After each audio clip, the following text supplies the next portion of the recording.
Hello दोस्तों, स्वागत है आप सभी का साइंस फैक्टर क्लासेस के इस डिजिटल लर्निंग प्लेटफॉर्म पर। अभी तक हमने गुर्जर प्रतिहारों की मंडोर शाखा को पढ़ा और आज की इस क्लास के माध्यम से हम गुर्जर प्रतिहारों की जालोर शाखा को पढ़ने वाले हैं। और इनसे संबंधित विगत परीक्षाओं में जितने भी क्वेश्चंस पूछे गए हैं उन सभी क्वेश्चंस को आज की इस क्लास में हम डिस्कस करेंगे। आज की क्लास बहुत ही शानदार आपके लिए रहने वाली है। तो चलिए स्टार्ट करते हैं। आज का पहला क्वेश्चन आपके सामने आपकी स्क्रीन पर, वह गुर्जर प्रतिहार शासक जिसने रणहस्तिन का विरुद्ध धारण किया या फिर उपाधि धारण की। ऑप्शन आपको दिए गए हैं वत्सराज, नागभट्ट प्रथम, नागभट्ट द्वितीय और मिहिर भोज। इस क्वेश्चन का राइट आंसर होगा ऑप्शन नंबर ए, वत्सराज। अब हम जालोर शाखा के वत्सराज को विस्तार से पढ़ेंगे। इससे पहले के जो शासक है मंडोर शाखा को हमने पढ़ा। आज की इस क्लास में हम गुर्जर प्रतिहारों की जालोर शाखा को पढ़ेंगे और उसमें वत्सराज के बारे में विस्तार से आगे हम पढ़ने वाले हैं। दोस्तों, कक्कुक तक के गुर्जर प्रतिहार शासकों को हमने पीछे की क्लास में पढ़ा। कक्कुक के बाद की बात करें तो कक्कुक के बाद राजा कौन बनता है? देवराज। Very important. यदि इससे पहले वाली क्लास आपने नहीं देखी है तो उसका लिंक आपको इस वीडियो के डिस्क्रिप्शन में मिल जाएगा, वहां से आप वो क्लास देख सकते हैं। तो कक्कुक तक के शासक हमने पढ़े। कक्कुक के बाद राजा कौन बनेगा? देवराज बनेगा। Very important. कक्कुक के बाद राजा कौन बनता है? देवराज। और देवराज के बाद राजा बनता है इसका पुत्र और उसका नाम मिलता है वत्सराज। आप यहाँ से नोट कर सकते हैं। कक्कुक के बाद देवराज, देवराज के बाद उसका पुत्र वत्सराज राजा बनता है। इसकी उपाधि की बात करें, वत्सराज की हम यहाँ पे बात कर रहे हैं, तो वत्सराज की उपाधि है रणहस्तिन, जिसका जो आपको क्वेश्चन में दिया गया है। और याद रखें, ये उपाधि वत्सराज ने स्वयं धारण नहीं की थी। ये उपाधि वत्सराज को किसके द्वारा दी गई थी?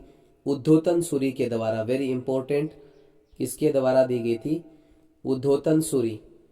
रणहस्तिन की जो उपाधि है वो वत्सराज स्वयं धारण नहीं करते हैं। ये उपाधि इनको उद्धोतन सूरी के द्वारा दी जाती है, जिसका उल्लेख भी उद्धोतन सूरी ने अपनी रचना में किया है। और इनकी बहुत ही शानदार रचना है कुवलय माला। कौन सी रचना है? कुवलय माला। इस कुवलय माला में उद्धोतन सूरी ने इनकी उपाधि रणहस्तिन का वर्णन किया है। वत्सराज के शासनकाल की बात करें तो इनका शासनकाल है 778 से लेकर के 795 ईस्वी तक। ये जालोर पे शासन करते हैं। वत्सराज जालोर का प्रतापी शासक हुआ है। वत्सराज के शासनकाल की सबसे शानदार घटना जो है वो है त्रिपक्षीय संघर्ष। Very important. काफी बार एग्जाम में पूछा जाता है त्रिपक्षीय संघर्ष। आप साथ साथ यहाँ से नोट कर सकते हैं त्रिपक्षीय संघर्ष या फिर त्रिपक्षीय युद्ध। त्रिपक्षीय युद्ध जो है वो किसके बीच में होता है, इसकी हम डिटेल से चर्चा करेंगे। ये युद्ध होता है राष्ट्रकूट शासकों के मध्य। राष्ट्रकूट शासक, इसके अलावा दूसरे हैं आपके बंगाल के पाल वंश के शासक और गुर्जर प्रतिहार वंश के शासक वत्सराज। गुर्जर प्रतिहार वंश के शासक वत्सराज के बीच में ये युद्ध होता है। और ये युद्ध किसके लिए होता है? ये युद्ध होता है दोस्तों कन्नौज के लिए। Very important. किसके लिए होता है? कन्नौज को लेकर के युद्ध होता है। और याद रखें, ये युद्ध किसके बीच में होता है? राष्ट्रकूट शासक, बंगाल के पाल शासक और गुर्जर प्रतिहार शासक वत्सराज के मध्य ये युद्ध होता है। लेकिन कई बार एक क्वेश्चन पूछा जाता है कि इस त्रिपक्षीय युद्ध की शुरुआत किसके द्वारा की जाती है? तो याद रखें, इस त्रिपक्षीय युद्ध की शुरुआत कौन करता है? गुर्जर प्रतिहार शासक वत्सराज इसकी शुरुआत करता है। कहते हैं कि वत्सराज ने बंगाल के पाल शासक धर्मपाल को हरा दिया था इस त्रिपक्षीय युद्ध में। बंगाल के पाल शासक जिसका नाम मिलता है धर्मपाल, धर्मपाल को तो इस युद्ध में वत्सराज ने हरा दिया था, लेकिन राष्ट्रकूटों को वत्सराज इस युद्ध में नहीं हरा पाया। तो इस प्रकार से इस क्वेश्चन का राइट आंसर होता है ऑप्शन नंबर ए, वत्सराज। चलिए बढ़ते हैं एक और बेहतरीन क्वेश्चन की ओर जो आपके सामने है आपकी स्क्रीन पर। किस प्रतिहार शासक के शासनकाल में प्रसिद्ध ग्रंथ कुवलय माला की रचना की गई? तो कुवलय माला के बारे में अभी हमने डिस्कस किया था। ऑप्शन आपको दिए गए हैं नागभट्ट प्रथम, नागभट्ट द्वितीय, वत्सराज और भोजराज। इस क्वेश्चन का राइट आंसर होगा ऑप्शन नंबर सी, वत्सराज। दोस्तों, वत्सराज के समय कुवलय माला की रचना की जाती है। तो थोड़ी सी चर्चा हम यहाँ पे कुवलय माला की करने वाले हैं। तो याद रखें, वत्सराज के दरबार में दो बड़े जैन संत हुआ करते थे। एक का नाम है उद्धोतन सूरी। आप साथ साथ नोट कर सकते हैं, एक का नाम क्या है, उद्धोतन सूरी, और दूसरे का नाम है gene Sen Suri. Very important, दोनों ही एग्जाम की दृष्टि से काफी इंपॉर्टेंट है। ये जैन संत किसके दरबार में रहा करते थे, वत्सराज के दरबार में। उद्धोतन सूरी और दूसरा कौन सा है, जीन सेन सूरी। उद्धोतन सूरी की बात करें तो इनकी बहुत ही शानदार रचना है कुवलय माला। कुवलय माला किसकी रचना है, उद्धोतन सूरी की रचना है। और इस रचना को इन्होंने लिखा था 778 ईस्वी में, और इसको कहाँ पे लिखा गया, जालोर में लिखा गया। और इसी कुवलय माला के अंदर वत्सराज की उपाधि रणहस्तिन का उल्लेख किया गया है। दोस्तों, कुवलय माला में हमारे देश की कुल 18 क्षेत्रीय भाषाओं का वर्णन किया गया है। वेरी इंपॉर्टेंट, बहुत ही शानदार क्वेश्चन है। कितनी भाषाओं का वर्णन किया गया है, भारत देश की 18 भाषाओं का वर्णन इसमें मिलता है। और इनमें से राजस्थान की भी एक भाषा है, और वो भाषा कौन सी है, मरु भाषा। कुवलय माला के अंदर राजस्थान की एकमात्र भाषा मरु भाषा का उल्लेख भी किया गया है। और इसके अलावा याद रखें, ये संस्कृत भाषा में लिखा गया कथा संग्रह है। जो कुवलय माला है वो किस भाषा में लिखा गया है, संस्कृत भाषा में लिखा गया एक कथा संग्रह है। आप साथ साथ नोट कर सकते हैं, कथा संग्रह।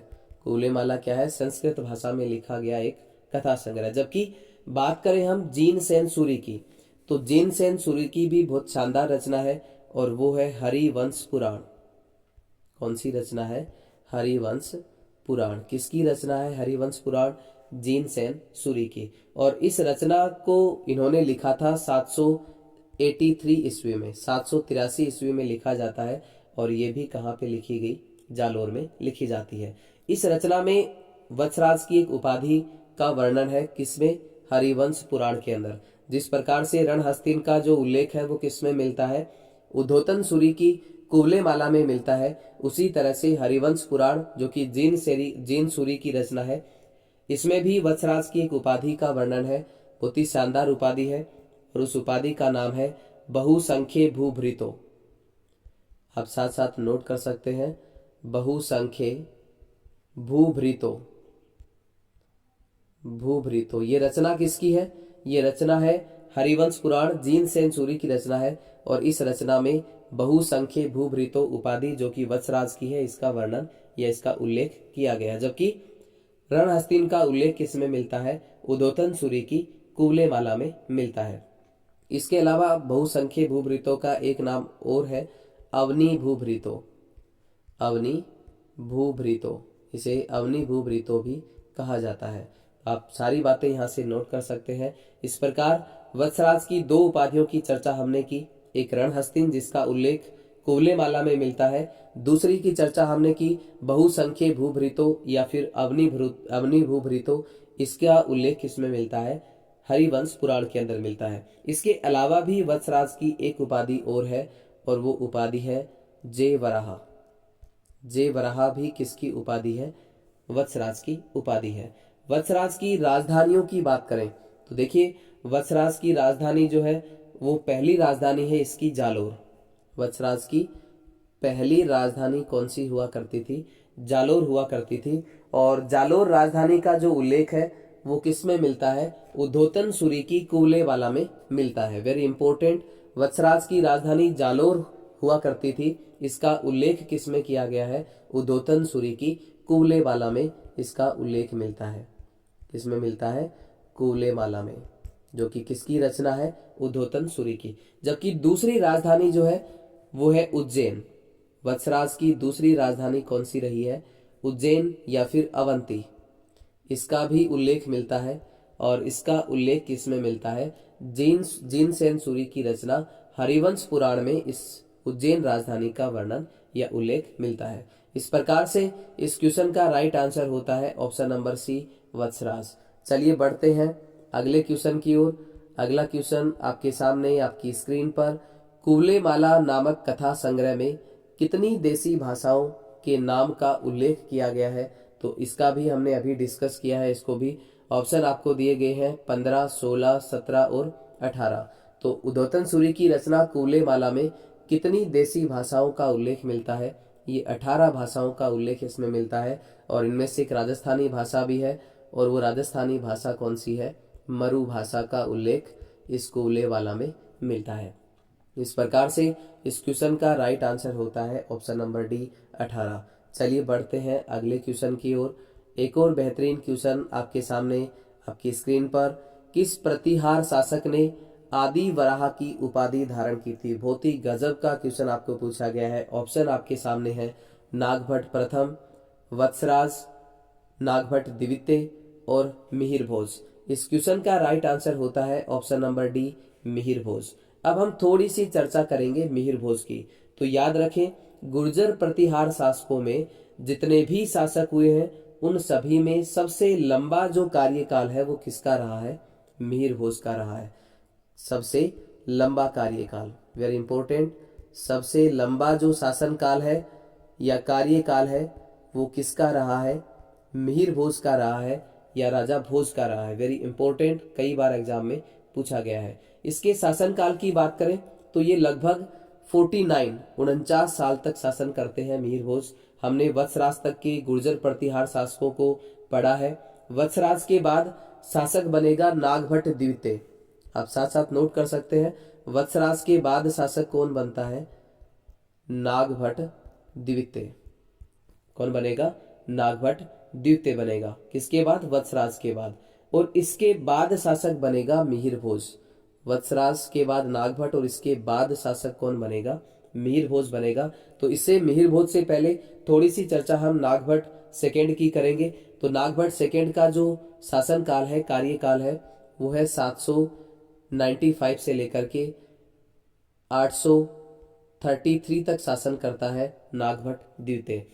हम थोड़ी देर पहले पढ़ रहे थे त्रिपक्षीय युद्ध को, जिसकी शुरुआत की जाती है वत्सराज के द्वारा।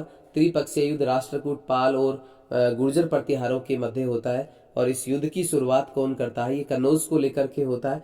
इसकी शुरुआत वत्सराज के द्वारा की जाती है। लेकिन याद रखें, इस युद्ध की समाप्ति कौन करता है, नागभट्ट द्वितीय करता है, जो कि वत्सराज के बाद राजा बना है। तो वेरी इंपॉर्टेंट, शुरुआत कौन करेगा, वत्सराज करेगा, जबकि इस युद्ध की समाप्ति कौन करता है, नागभट्ट द्वितीय करता है। तो इसका मतलब ये हुआ कि नागभट्ट द्वितीय ने कन्नौज को जीत लिया और कन्नौज को अपनी राजधानी बनाया। वेरी इंपॉर्टेंट, एकमात्र ऐसा गुर्जर प्रतिहार शासक हुआ है नागभट्ट द्वितीय जिसने सबसे पहले कन्नौज को अपनी राजधानी बनाया। आप साथ साथ यहाँ से नोट कर सकते हैं। तो कन्नौज को किसने जीता, नागभट्ट सेकंड ने। इस प्रकार त्रिपक्षीय संघर्ष का अंत हुआ, समाप्त हुआ त्रिपक्षीय संघर्ष, और इसने कन्नौज को अपनी राजधानी बनाया। तो कन्नौज को अपनी राजधानी बनाने वाला जो पहला गुर्जर प्रतिहार शासक है वो कौन सा है, नागभट्ट द्वितीय। नागभट्ट द्वितीय की उपाधियों की बात करें तो इसकी अनेक उपाधियां हैं, आप यहाँ से नोट कर सकते हैं। पहली उपाधि है इसकी कर्ण। पहली उपाधि कौन सी है, कर्ण। दूसरी सबसे इंपॉर्टेंट उपाधि परम भट्टारक, बहुत ही शानदार उपाधि है, परम भट्टारक महाराजाधिराज परमेश्वर। परम भट्टारक महाराजाधिराज परमेश्वर, ये उपाधि किसकी है, नागभट्ट द्वितीय की है। और इस उपाधि का जो उल्लेख है, वेरी इंपॉर्टेंट, इस उपाधि का जो उल्लेख है, कौन सी उपाधि, परम भट्टारक महाराजाधिराज परमेश्वर उपाधि का जो उल्लेख है वो किस में मिलता है, बुचकला अभिलेख। वेरी इंपॉर्टेंट, किस में मिलता है, बुचकला अभिलेख में। आप साथ साथ नोट कर सकते हैं, परम भट्टारक उपाधि का उल्लेख किस में मिलता है, बुचकला अभिलेख में मिलता है, जो कि 815 ईस्वी का है। कब का है, 815 ईस्वी का है, जो कि नागभट्ट द्वितीय के समय उत्कीर्ण करवाया जाता है। वेरी इंपॉर्टेंट, बुचकला अभिलेख 815 ईस्वी का है। किस गुर्जर प्रतिहार शासक के समय का है, नागभट्ट द्वितीय के समय में ये उत्कीर्ण होता है। और इसमें नागभट्ट द्वितीय की उपाधि परम भट्टारक महाराजाधिराज परमेश्वर का उल्लेख मिलता है। इसके अलावा आप यहाँ से नोट कर सकते हैं, अजमेर में भी एक चौहान शासक हुए हैं जिनका नाम मिलता है अर्णोराज। अर्णोराज की भी उपाधि थी परम भट्टारक महाराजाधिराज, तो इनमें कंफ्यूज ना हो। इसके अलावा हमने पढ़ा था कि नागभट्ट प्रथम ने अरब आक्रमणकारियों को हराया था। इसके कारण उसको नारायण की मूर्ति का प्रतीक और मल्लेच्छों का नाशक कहा गया है। और इसका उल्लेख मिलता है किसमें, ग्वालियर प्रशस्ति में। ये बात हम पहले वाली क्लास में पढ़ चुके हैं नागभट्ट प्रथम के बारे में, कि उसने अरब आक्रमणकारियों को हराया, जिसके कारण इसको नारायण की मूर्ति का प्रतीक और मल्लेच्छों का नाशक कहा जाता है, और इस बात का उल्लेख मिलता है ग्वालियर प्रशस्ति में। जबकि नागभट्ट द्वितीय ने, आप यहां से नोट कर सकते हैं, नागभट्ट द्वितीय ने आंध्र, इसके अलावा अनर्थ, इसके अलावा मालव, और मालव के अलावा वत्स, किरात और मत्स्य, इन सभी स्थानों को जीत लिया था, इन सभी स्थानों पर अधिकार कर लिया था, और इसका उल्लेख जो है वो भी किसमें मिलता है, ग्वालियर प्रशस्ति में मिलता है। इस प्रकार अब तक जितने भी गुर्जर प्रतिहार शासक हुए हैं उनमें सबसे प्रकांड विद्वान और सबसे प्रतापी राजा जो है वो कौन हुआ है, नागभट्ट द्वितीय को माना गया है। नागभट्ट द्वितीय के बाद शासक कौन बने, नागभट्ट सेकंड के बाद शासक कौन बनता है, राजभद्र बनता है। और इस राजभद्र के बाद शासक कौन बनेगा, राजभद्र के बाद शासक बनता है भोज प्रथम, जिसको हम क्या कहते हैं, मिहिर भोज कहते हैं। तो अब हम मिहिर भोज के बारे में थोड़ी सी चर्चा करेंगे। मिहिर भोज के शासनकाल की बात करें तो मिहिर भोज का जो शासनकाल है वो 836 से लेकर के 885 ईस्वी तक शासन करते हैं मिहिर भोज। हम जानते हैं कि भगवान विष्णु ने अनेक अवतार लिए हैं, और उन्हीं में से एक अवतार है वराह अवतार। कौन सा अवतार, वराह अवतार। इस वराह अवतार का उपासक होने के कारण, इस वराह अवतार का उपासक होने के कारण ही मिहिर भोज को क्या कहा जाता है, आदि वराह कहा जाता है। वेरी इंपॉर्टेंट, आदि वराह क्यों कहा जाता है, क्योंकि ये वराह अवतार का, भगवान विष्णु के वराह अवतार का क्या था, उपासक था, इसी वजह से इसे क्या कहा जाता है, आदि वराह। और याद रखें मिहिर भोज के समय में ही एक अरब यात्री आया था जिसका नाम मिलता है सुलेमानी। सुलेमानी किस गुर्जर प्रतिहार शासक के शासनकाल में आया था, तो याद रखें मिहिर भोज के शासनकाल में। और सुलेमानी ने अरबों का सबसे बड़ा दुश्मन जो है वो किसे बताया है, मिहिर भोज को ही बताया है। किस गुर्जर प्रतिहार शासक को अरब आक्रमणकारियों का सबसे बड़ा दुश्मन बताया गया है, तो मिहिर भोज याद रखें। और ये किसके द्वारा बताया गया है, सुलेमानी के द्वारा। मिहिर भोज की उपाधियों की बात करें तो एक हमने पढ़ी यहाँ पे आदि वराह, वराह अवतार का जो उपासक है इसके कारण इसको आदि वराह कहा जाता है। और इस आदि वराह उपाधि का जो उल्लेख है वो किस में मिलता है, ग्वालियर प्रशस्ति में। किस में मिलता है, ग्वालियर प्रशस्ति में। एक बहुत ही शानदार उपाधि है जो काफी बार एग्जाम में पूछी जाती है, प्रभास। प्रभास किसकी उपाधि है, मिहिर भोज की है। और इस उपाधि का जो उल्लेख है वो किस में मिलता है, दौलतपुर अभिलेख। आप नोट कर सकते हैं यहाँ से, दौलतपुर अभिलेख। प्रभास उपाधि का जो वर्णन है या उल्लेख है वो किस में मिलता है, दौलतपुर अभिलेख में। एक उपाधि आप यहाँ से नोट कर सकते हैं, मालव चक्रवर्ती। मालव चक्रवर्ती भी किसकी उपाधि है, मिहिर भोज की उपाधि है। और याद रखें मिहिर भोज के समय चांदी और तांबे के सिक्के जारी किए जाते थे जिनपे आदि वराह उत्कीर्ण होता था।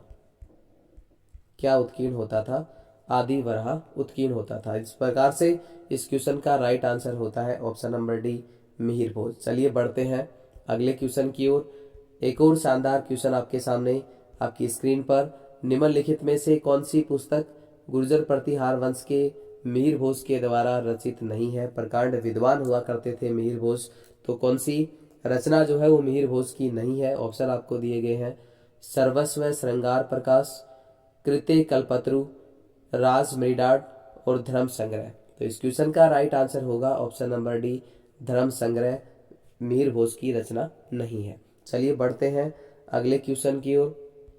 अगला क्वेश्चन आपके सामने आपकी स्क्रीन पर, निम्नलिखित में से कौन सा मंदिर गुर्जर प्रतिहार वास्तुशैली का नहीं है। ऑप्शन आपको दिए गए हैं, पहला आपको दिया गया है गोठ मांगलोद का दधिमती माता मंदिर। तो ये दधिमती माता मंदिर जो है ये कहाँ पे है, नागौर में है। बदवासी गोठ मांगलोद नागौर में ये स्थित है ये मंदिर, और ये गुर्जर प्रतिहार शैली का या महामारू शैली का मंदिर है। दूसरा आपको दिया है किराड़ू का सोमेश्वर मंदिर। तो किराड़ू का सोमेश्वर मंदिर भी गुर्जर प्रतिहार शैली का मंदिर है। और यहाँ से आप याद रखें कि किराड़ू का जो सोमेश्वर मंदिर है वो गुर्जर प्रतिहार शैली का अंतिम मंदिर है।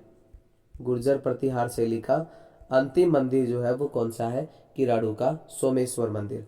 तीसरा आपको दिया है ओसिया का सूर्य मंदिर। तो ओसिया का सूर्य मंदिर जो है वो भी गुर्जर प्रतिहार या महामारू शैली का मंदिर है।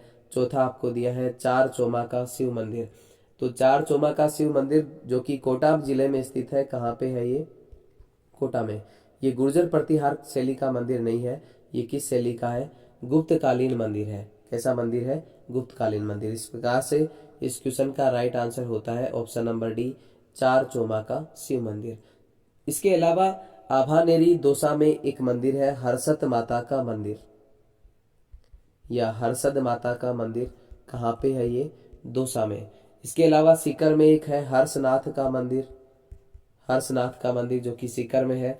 और अलवर में राजौरगढ़ के वैभव, ये सभी जो मंदिर है वो गुर्जर प्रतिहार शैली के ही मंदिर है। तो आप इस प्रकार से इस क्वेश्चन का राइट आंसर होता है ऑप्शन नंबर डी, चार चोमा का शिव मंदिर। चलिए बढ़ते हैं अगले क्वेश्चन की ओर। अगला क्वेश्चन आपके सामने आपकी स्क्रीन पर, आभानेरी स्थित हर्षद माता का मंदिर मूल रूप से किसे समर्पित था? किसको समर्पित था? ऑप्शन आपको दिए हैं भगवान शिव को, भगवान विष्णु को, भगवान गणेश और भगवान इंद्र। तो इस क्वेश्चन का राइट आंसर होता है ऑप्शन नंबर बी, भगवान विष्णु। हर्षद माता का जो मंदिर है जिसमें हर्षद माता की मूर्ति भी लगी हुई है, ये किसको समर्पित है? भगवान विष्णु को समर्पित है। चलिए बढ़ते हैं अगले क्वेश्चन की ओर। अगला क्वेश्चन आपके सामने आपकी स्क्रीन पर, राजौरगढ़ के कलात्मक वैभव जो कि अलवर जिले में स्थित है किस काल से संबंधित है? गुर्जर प्रतिहार, चौहान, राठौड़ या फिर सिसोदिया। तो इस क्वेश्चन का राइट आंसर होता है ऑप्शन नंबर ए, गुर्जर प्रतिहार। मिहिर भोज के बाद और भी शासक हुए हैं जैसे कि महेंद्र पाल है, और महेंद्र पाल की हम बात करें तो इनके दरबार में एक बहुत ही शानदार कवि हुआ करते थे जिनका नाम है राजशेखर। वेरी इंपॉर्टेंट, राजशेखर किसके दरबारी कवि हुए हैं? महेंद्र पाल, जो कि मिहिर भोज के बाद शासक बनता है, गुर्जर प्रतिहार शासक। राजशेखर वो व्यक्ति हैं जिन्होंने अनेक रचनाएं लिखी हैं और सबसे शानदार रचना है इनकी कर्पूर मंजरी। कर्पूर मंजरी रचना किसकी है? राजशेखर की है। और इस रचना में ये उल्लेख मिलता है कि राजशेखर जो है वो महेंद्र पाल के क्या थे? गुरु थे। वेरी इंपॉर्टेंट, राजशेखर की रचना कर्पूर मंजरी में ये उल्लेख मिलता है कि राजशेखर महेंद्र पाल के गुरु रहे हैं। महेंद्र पाल फर्स्ट के बाद, महेंद्र पाल के बाद शासक कौन बनेगा? धर्मपाल। महेंद्र पाल के बाद शासक कौन बनता है? धर्मपाल बनता है। और धर्मपाल के बाद बनता है भोज सेकंड। भोज फर्स्ट या मिहिर भोज हम पढ़ चुके हैं। और भोज सेकंड के बाद राजा कौन बनेगा? महिपाल। भोज सेकंड के बाद राजा कौन बनता है? महिपाल बनता है। और महिपाल के बाद राजा बनेगा राज्यपाल। महिपाल के बाद राजा कौन बनेगा? राज्यपाल बनेगा। और याद रखें, राज्यपाल के समय महमूद गजनी ने आक्रमण किया था। वेरी इंपॉर्टेंट, राज्यपाल के समय किसने आक्रमण किया था? महमूद गजनवी ने आक्रमण किया था राज्यपाल पर, अर्थात कन्नौज पर। ये कन्नौज के शासक हम पढ़ रहे हैं, वही महमूद गजनवी की बात मैं यहाँ पे कर रहा हूँ, जो कि 1001 से लेकर के 1027 ईस्वी तक गुजरात के सोमनाथ मंदिर पर 25 बार आक्रमण करता है। और इसके अलावा महमूद गजनवी ने गोगाजी के साथ भी युद्ध किया है। तो इस प्रकार से सभी गुर्जर प्रतिहार शासक को के बारे में हमने इस क्लास में डिस्कस किया। एक अंतिम शासक और बचा है आपका गुर्जर प्रतिहार वंश का, और गुर्जर प्रतिहार वंश का अंतिम शासक जो है वो कौन होता है? यशपाल। गुर्जर प्रतिहार वंश का कन्नौज शाखा का जो अंतिम शासक है वो कौन है? यशपाल। इस प्रकार से आपके गुर्जर प्रतिहार शासक कंप्लीट हुए। आज के लिए दोस्तों इतना ही। कल मिलते हैं कुछ और नए क्वेश्चंस के साथ। तब तक के लिए आप सभी साथियों का बहुत बहुत धन्यवाद। जय हिंद, जय भारत।